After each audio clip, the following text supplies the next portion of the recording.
Everyone knows a yawning dog is a sleepy dog. Start watching when it happens, and that explanation falls apart in about 10 seconds.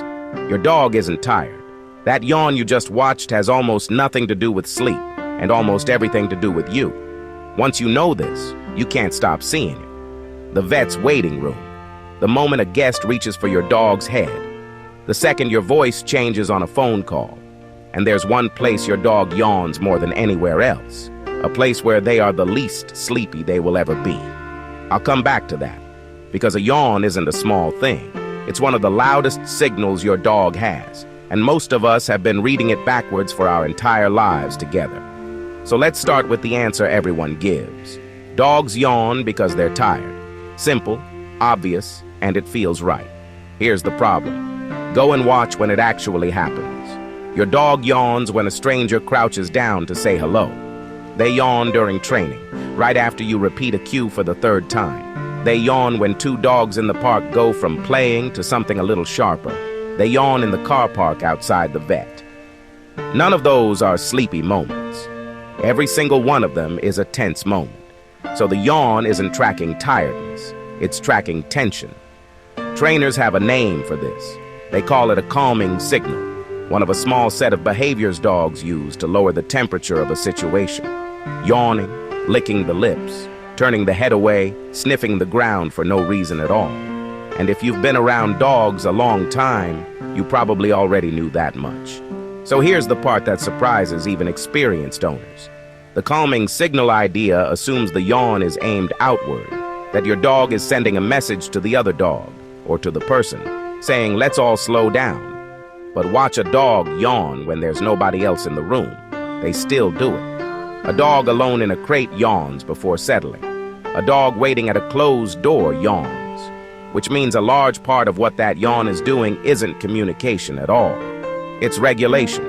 Your dog is managing their own nervous system in real time, using their face. That's the first thing worth changing. The yawn isn't only a message.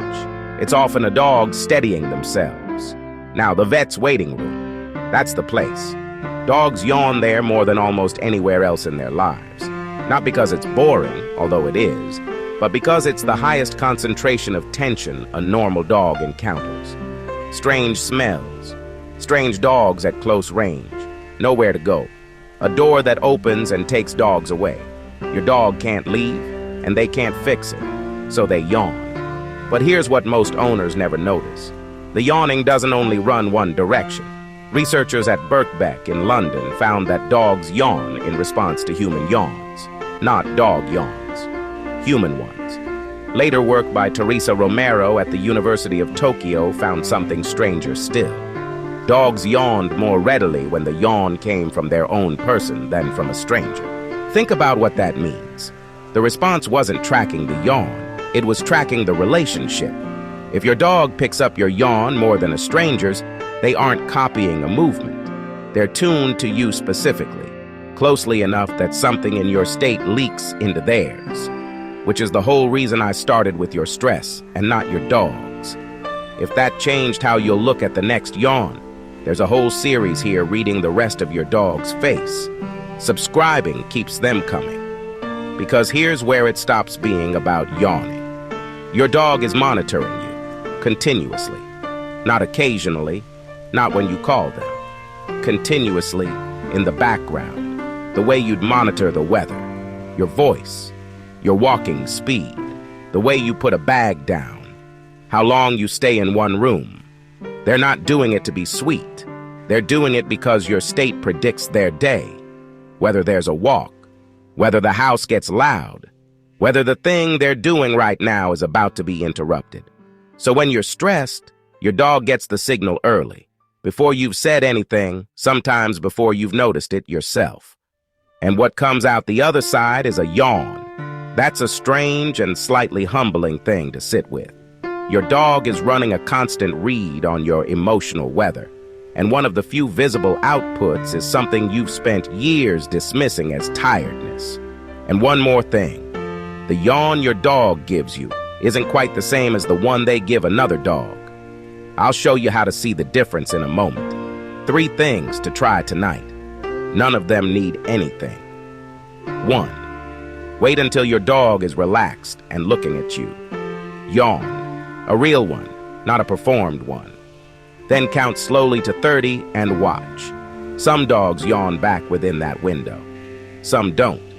Either result tells you something about how closely they track you. 2.